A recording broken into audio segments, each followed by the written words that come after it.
Cuando hablamos de los monocultivos en la agricultura, se denomina como la utilización del terreno disponible para la siembra sin rotación de cultivo alguno, tan solo con una especie vegetal. Los monocultivos empiezan a aparecer en gran escala en la época colonial europea. Esto se da entre 1500 y 1800. Este se empezó a expandir con la revolución industrial, la cual introdujo la mecanización a la agricultura a finales del siglo XIX y la introducción de las pesticidas a partir del siglo XX. Esta forma de expandir la producción masivamente, la cual ayuda a los monocultivos, siempre ha impactado negativamente en el medio ambiente.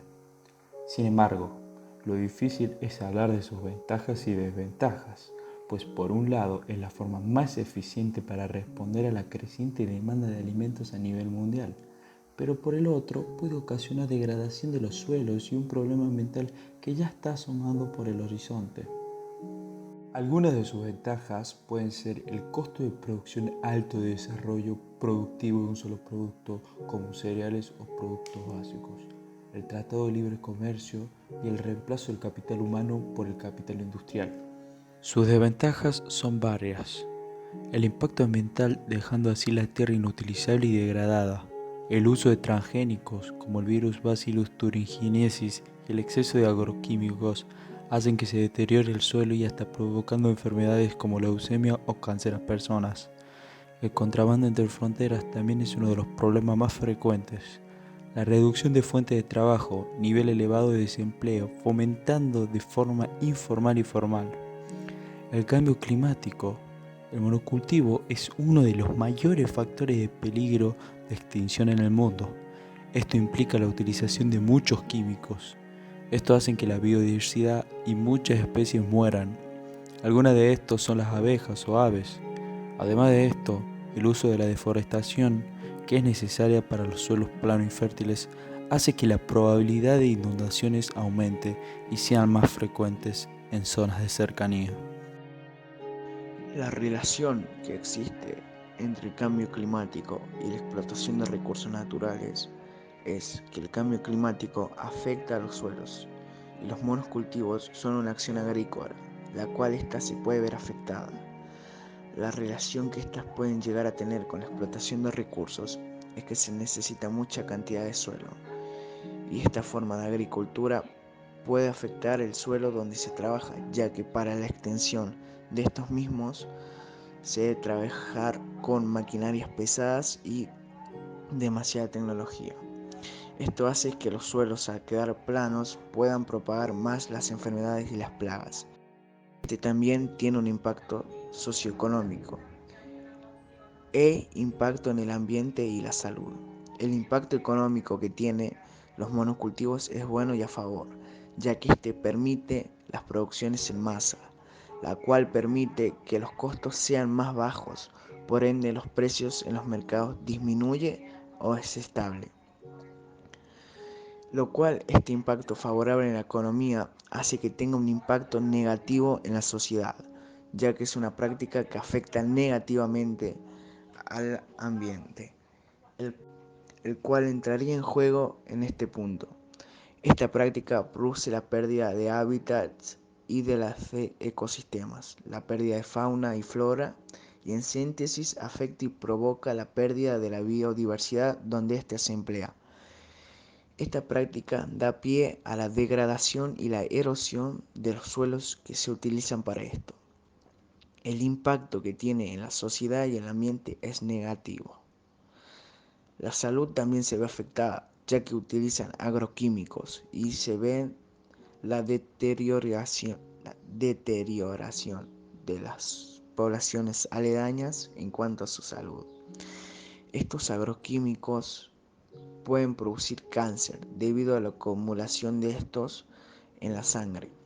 Organizaciones y cambios climáticos. Los diferentes estados y organizaciones son los que se juntan en una conferencia de las Naciones Unidas para debatir sobre el cambio climático y cómo de forma eficaz ir neutralizándolo poco a poco.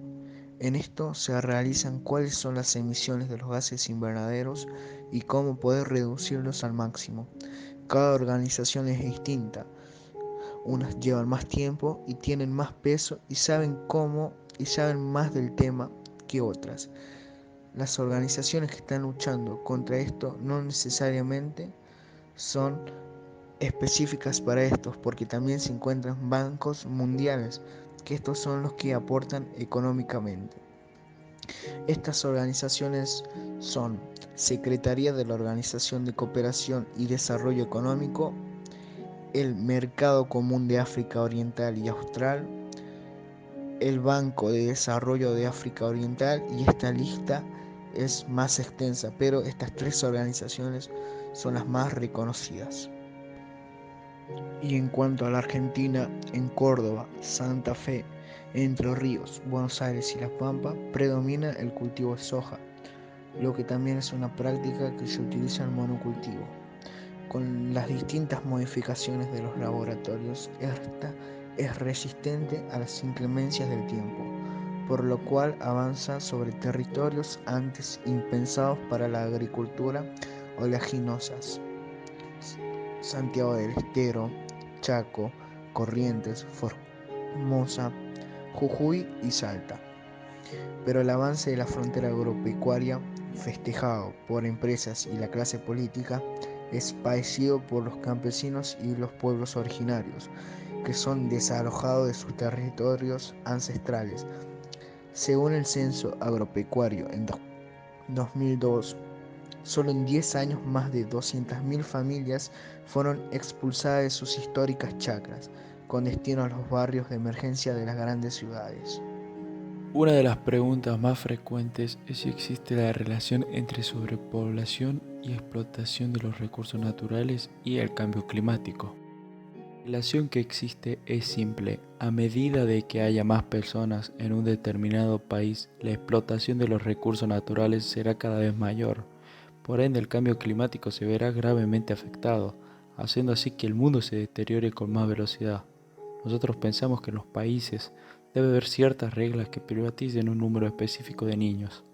Así la sobrepoblación se verá controlada y se podrá determinar con exactitud la cantidad de recursos naturales que se necesitan para la civilización y controlar el deterioro del planeta para que el cambio climático no nos traiga consecuencias a la larga.